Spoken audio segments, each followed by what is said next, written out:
Hello everyone, this is going to be a random one in between the conditions of government that I'm doing. I've just done number 1, the geographical positioning of a nation or colony or dominion, and I've got 5 more to go. But I was inspired, as I usually am, by people talking about what's happening in India and Pakistan, and then of course what's happening in Palestine, what some may consider Israel. And my friend Akarok sent me a post that I completely misconstrued. Sorry, Akarok, I was in a different zone. But it was about the India and Israel being consistently linked with one another, and somebody had mentioned that it was Zionist globalism, and I wanted to get into, there are certain points where I know the framework and the outline of history, but then I never really delve into it and understand the how of it. How did Britain, because the Balfour Declaration it's a very shallow explanation as to how Britain created Israel, because people just believe that they offered it, or a few people in Britain offered it.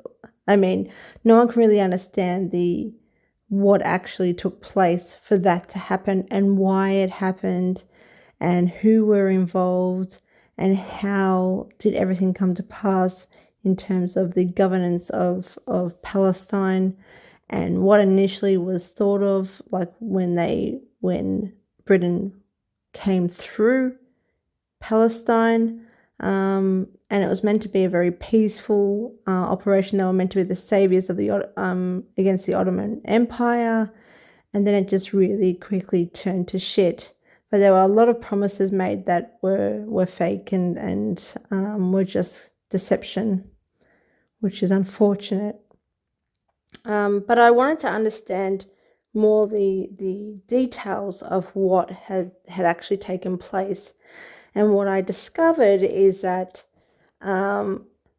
basically Zionism was around. It was around from the initiation of Herzl, and then it became a movement roughly around 1914. It became a kind of a youth movement in Europe, and Zionism was used as a tool, as a justification by Britain, as a geopolitical strategy to take Palestine, to help control Egypt and take over the Suez Canal.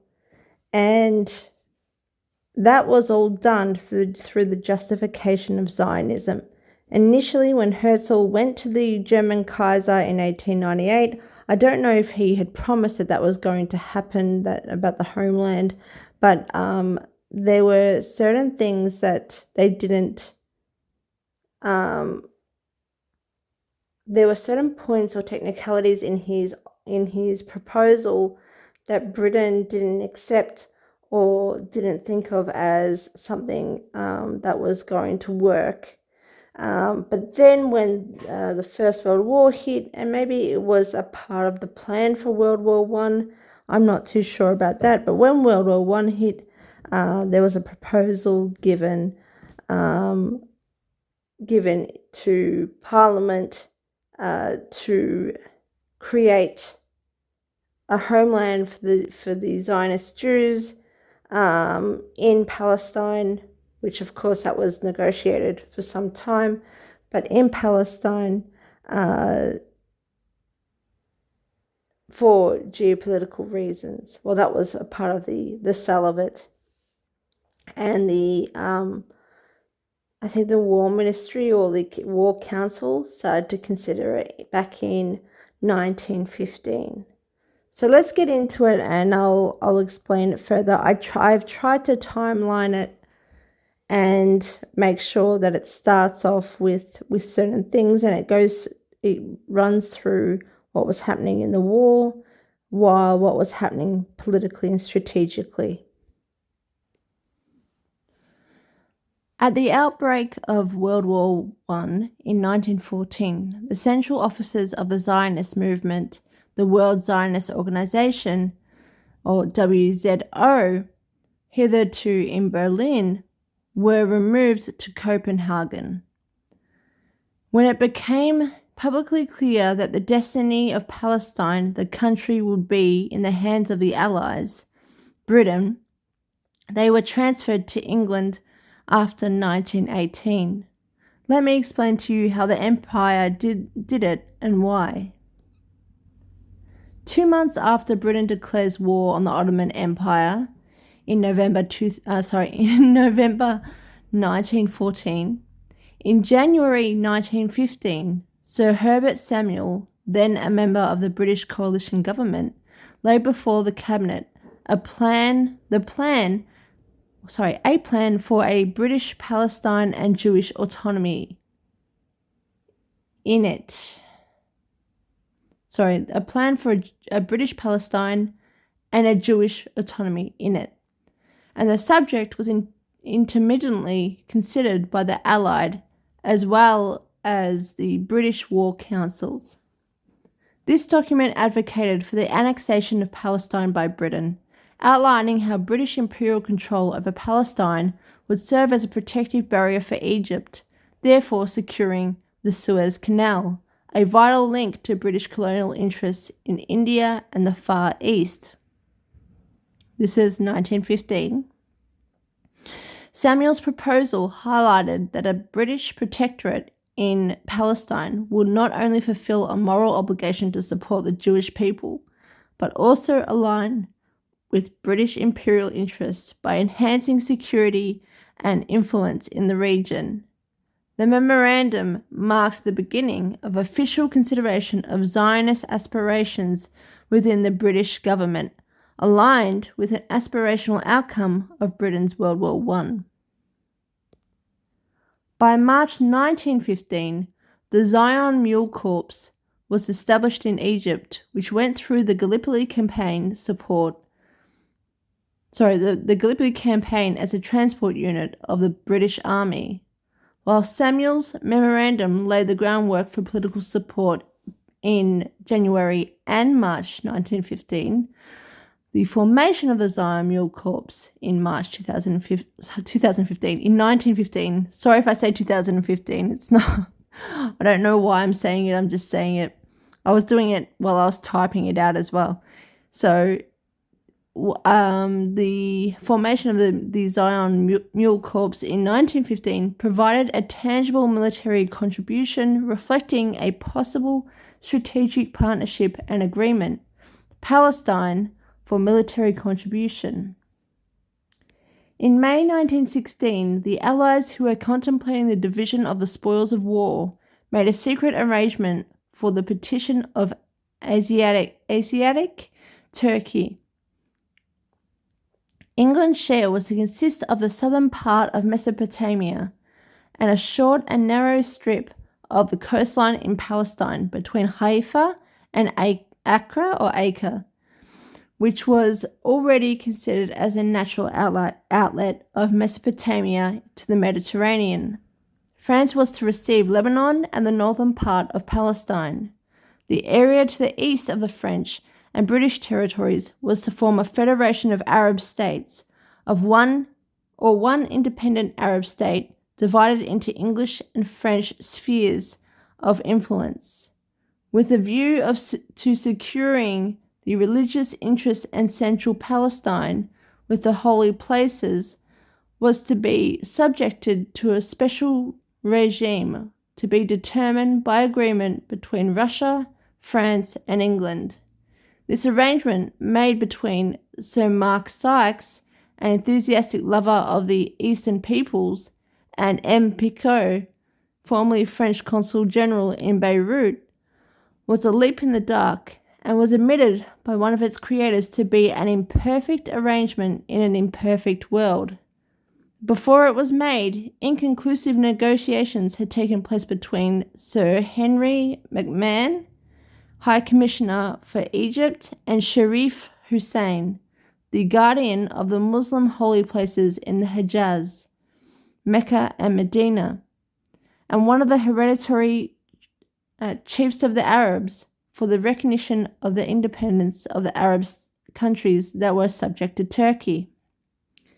The Sharif and his son, the Emir Faisal, were to rouse the Arabs on the side of the Allies and to harass the Turkish flank, which extended from Damascus to Medina in mid-Arabia.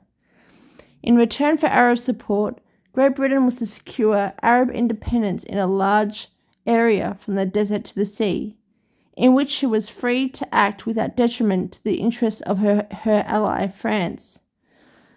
The area expressly excluded the region to the west of Damascus, Homs, Hama, and Aleppo, the four principal towns of Syria. Palestine was not mentioned in the correspondence and is to the southwest of those towns. But Sir Henry McMahon, in the course of later controversy, declared that it was the intention to exclude Palestine, to exclude it also from the sphere in which Arab independence would be recognized, and at that time no one could understand why. The negotiations, though they came to no definite agreement, led on to the campaign of Colonel T.E. Lawrence. The Sharif declared war against the Turks in July 1916, and the Arab tribes of the desert and the wilderness, under the command of his son Faisal, raided the Turkish lines of communication till the end of the war.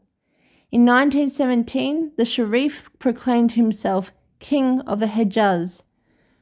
The correspondence was not officially published either during the campaign or at any subsequent time. Soon after the conclusion of the Sykes-Picot Agreement in 1916, in January 1917, Sir Mark Sykes, then an undersecretary in the British War Cabinet, began engaging with Zionist leaders in London. He was introduced to Chaim Weizmann and Nahum Sokolow through intermediaries such as James Aratoon Malcolm and L.J. Greenberg. In the same month, the British Army advanced to the recovered frontier of Egypt and surprised the Turkish advance forces at Rafah. That was another famous battleground where Egyptians and Assyrians and later Seleucids and Ptolemies had fought for the possession of Palestine. On February 7th, 1917, Sykes held a significant meeting at the residence of Dr. Moses Gaster, a prominent British Zionist, which marked the commencement of formal negotiations between the British government and the Zionist movement. Attendees included Lord Rothschild, Herbert Bentwich, Joseph Cowan, Dr. Gaster, James de Rothschild, Harry Sasha, Herbert Samuel, so that Herbert Samuel from 1915, and Chaim Weizmann. Mind you, all of these accounts are coming from one of those participants, Herbert Bentwich. During this meeting, Sykes expressed the British government's willingness to support the establishment of a Jewish national home in Palestine, contingent upon Zionist support for British war efforts. That would come into fruition during World War II. So I believe the Zionist writing this account, who is Herbert Bentwich, is actually discussing the Samuel Government Agreement in 1915 for World War I and the Zion Mule Corps establishment. I believe that he's twisting it and re-narrating it. I could be wrong, but that's my guess with that writing, because there was only one world war going on at the time. Provided a tangible military contribution reflecting a strategic alignment between political advocacy and military engagement during World War I. This dialogue laid the groundwork for the Balfour Declaration issued later that year. This engagement with Zionist leaders in 1917 was part of a broader British strategy to secure Palestine by using a Zionist movement that only commenced that was quite active circa 1914 to justify its geopolitical takeover or to have a claim over Palestine. Leadership of the Zionist movement was assumed by Dr. Chaim Weizmann, a Russian-born Jew who was a lecturer in chemistry at Manchester University and had been one of the leaders of the forwarded policy in Palestine for a decade. Circumstances turned a chemist of genius into a statesman of genius. With him were associated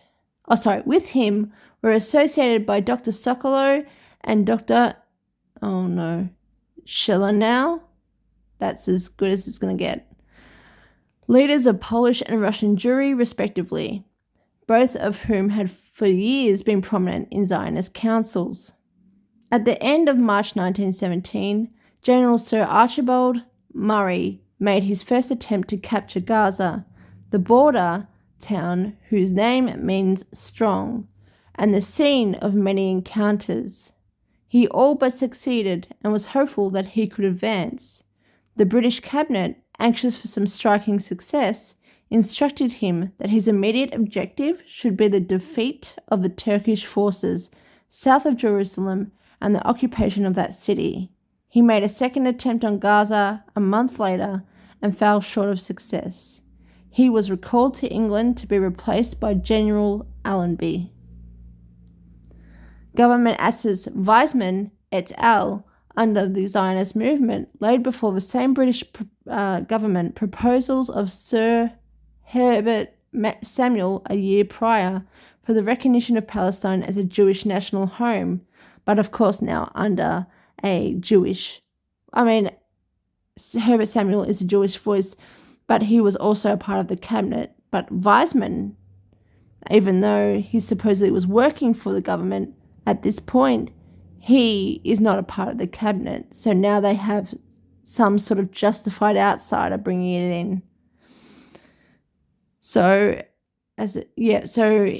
for the recognition of Palestine as a Jewish national home in accordance with the principles of the Zionist program in July 1917, and found a ready sympathy both from Sir Mark Sykes and from Sir Arthur Balfour, then Foreign Secretary. So it was staged, it was a setup, and it was intentional. It was that they had already come to an agreement. By January 1915, the government had already received the same proposal, but this time they were ready to take it because the war was coming to a close, was drawing to a close, and they would soon take over Palestine or Gaza. The British government approved the use of Zionism to take Palestine for the Suez. Ideal and real politics miraculously and naturally coincided, quote unquote, with added sarcasm.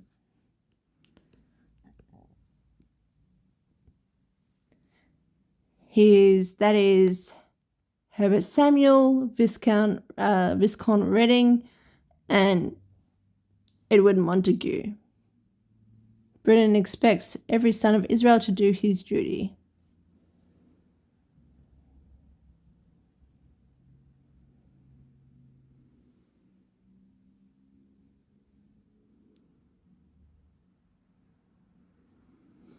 This was the WZO.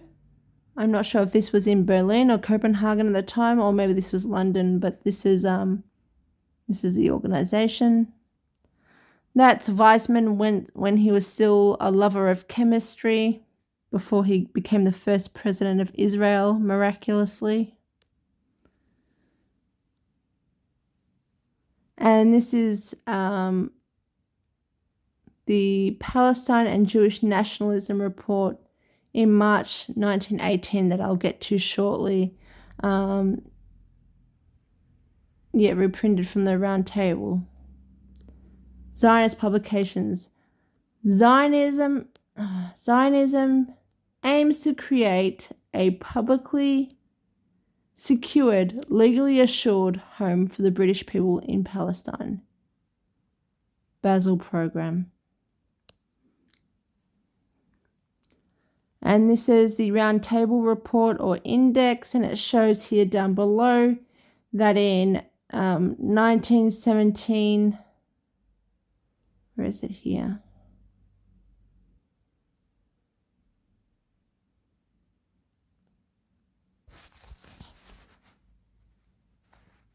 All right, the last bit, Zionism government approval by 1917.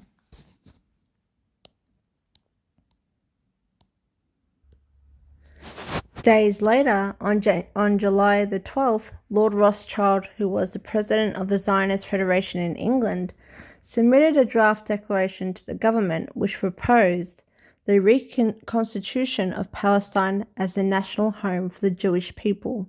I cannot get a certain date on when Weizmann actually went to the government and proposed this concept of Palestine.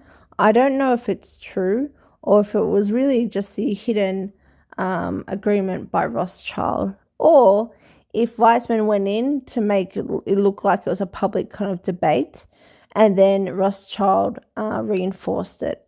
So it could be many scenarios happening here. Sections of the Anglo-Jewish community were strongly opposed to the Jewish claim for a national home and wanted only the recognition of equal civic rights for the Jews in the Holy Land. The British cabinet, however, sensing the enthusiasm of the great bulk of the Jewish people for a national centre, that's not true. It's because they had a geopolitical aim and goal.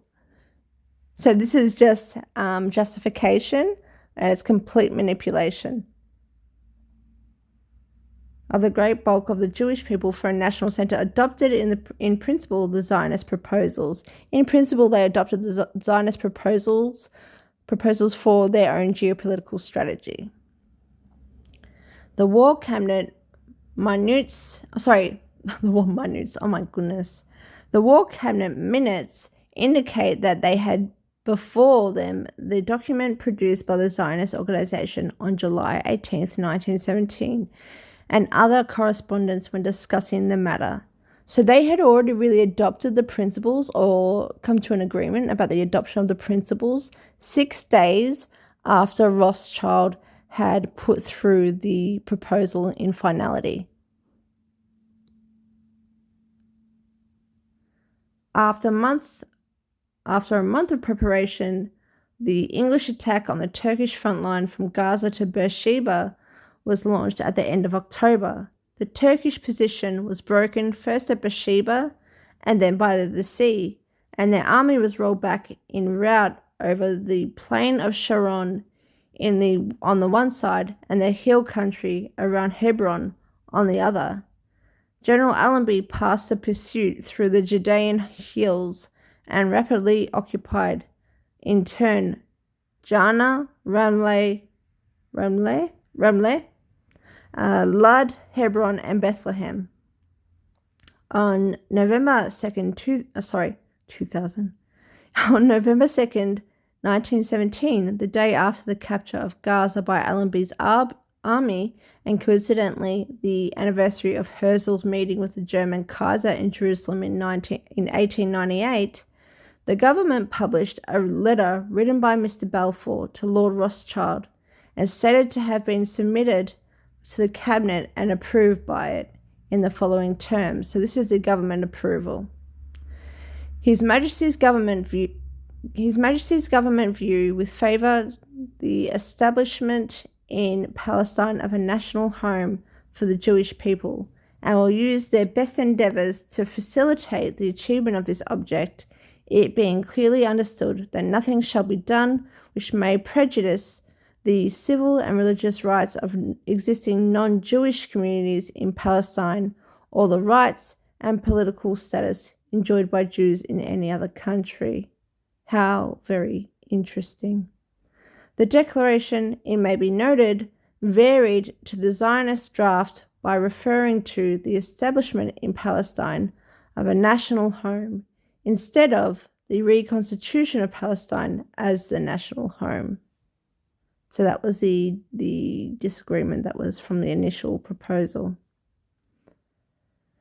The declaration, though not officially published by the army, at once became known in Palestine, and when the British troops came to the Jewish agricultural settlements in Judea, commonly known as colonies, they were acclaimed as deliverers, and General Allenby, who entered Jerusalem December 11th, 1917, on the day of the Jewish feast Hanukkah, that celebrates the restoration of the temple by Judas Maccabeus, seemed to the Jewish population to be the successor of their national hero, when in the early months of 1918, 2 battalions of the Royal Fusiliers, formed of Russian Jews in England and America, were sent to Palestine. The Jewish youth of the country enthusiastically enlisted to form a Palestinian battalion. Roundtable published Palestine and Jewish Nationalism by March 1918, which is what I've already shown you, and the World Zionist Organization was officially transferred to England. The military administration, during the spring and summer of 1918, organized a government of the occupied territory, restoring the essential services, and, so far as the limitation imposed by the law of war on military occupants allowed, beginning the work of reconstruction.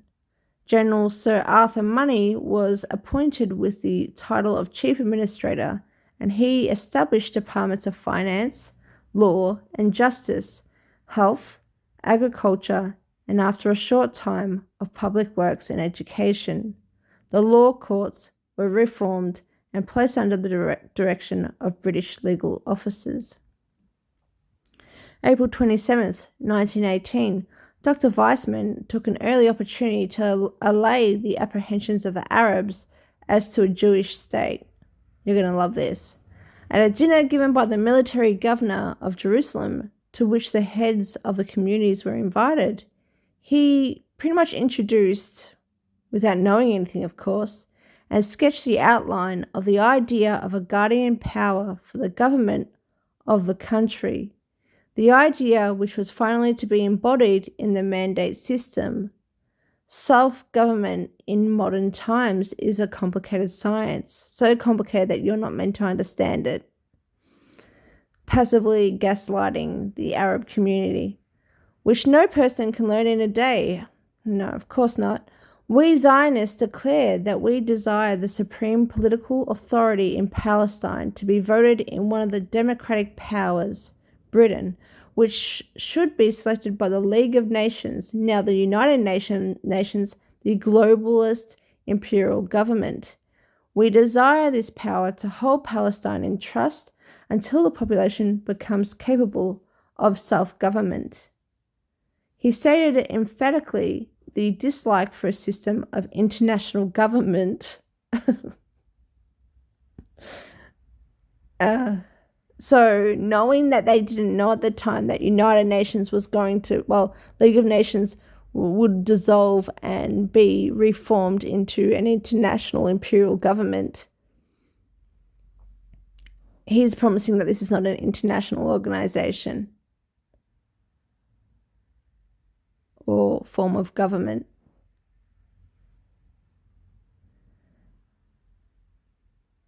The Zionists do not believe that internationalization or any form of dual political control can benefit the country.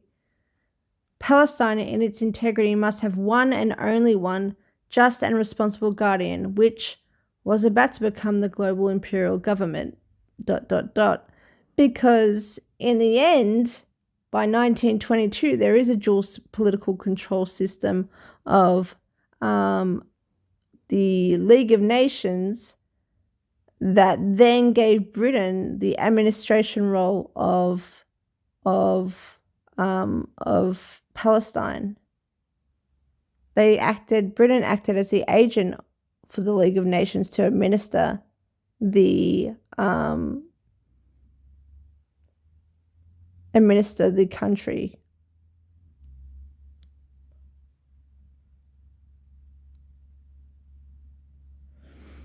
The Faisal-Weizmann Agreement, signed on January the 3rd, 1919, was a short-lived accord between Emir Faisal the First, I think it is, representing Arab Kingdom of Hejaz. You know how he just claimed to be king after he did Britain's work, and Dr. Chaim Weizmann, president of the Zionist organization. It aimed to promote cooperation between Arabs and Jews in the Middle East following World War I. Winston Churchill's article titled Zionism versus Bolshevism, A Struggle for the Soul of the Jewish People, was published on February the 8th, 1920 in the Illustrated Sunday Herald. Do you see how all these plays just come into the works? That was the first article about the Bolshevik views and Zionist Jews against Bolshevik Jews. And what was to come in regards to Russia. Sir Herbert Samuel arrived in Palestine on June the 30th, 1920 to assume his duties as the first British High Commissioner. His appointment marked the transition from military to civilian rule in Palestine, laying the foundations for the British Mandate Administration, aka the handover. In 1922, Britain became the agent of League of Nations administering Palestine supposedly for the League under Mandate for Palestine. Herbert Samuel, 1st Viscount Samuel, was appointed to the Order of the Garter in 1947, conferred upon him by King George VI. Was that VI? That is the 6th, isn't it? Recognizing, I think, yes, it is. Recognizing his significant contributions to British public life, including his pioneering role as the first Jewish cabinet minister and his leadership as the High Commissioner for Palestine. Very coincidental that he was the first Jewish cabinet minister as well, given the necessity for his proposal in 1915. I should mention that as British Postmaster General, Herbert Samuel and Guglielmo Marconi were connected through the Marconi scandal in 1912, a significant political controversy in Britain. No charges were ever filed on Samuel. The United States did become a significant partner in supporting Israel's national defense since the country's establishment in 1948. Since 1948, the United States has provided Israel with over $130 billion in bilateral assistance. Weizmann became the first president of Israel, the once chemistry lecturer in Manchester, turned political asset in 1949. And that is the story of how Israel came to be and Zionism came to be, any sort of important movement or anything that's justified in this world, in this current world, and why, God knows why, other than for other reasons as to why this war is going on.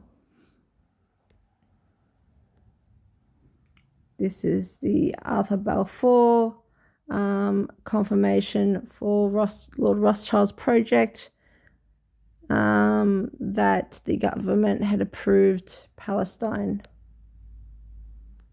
This is Winston Churchill when I think this was in 1919 when he went to Palestine. This was for the League of Nations. This is Herbert Samuel and his note saying that one Palestine complete. So that was his handover, saying it was a success to Sir Louis Bowles. This is him with his Order of the Garter medal. And this is the chemistry lecturer becoming the president of Israel. Can you fucking believe it? I have more of a reason to be a president of a country than he does. It's just mental. And that's it. Thanks, guys.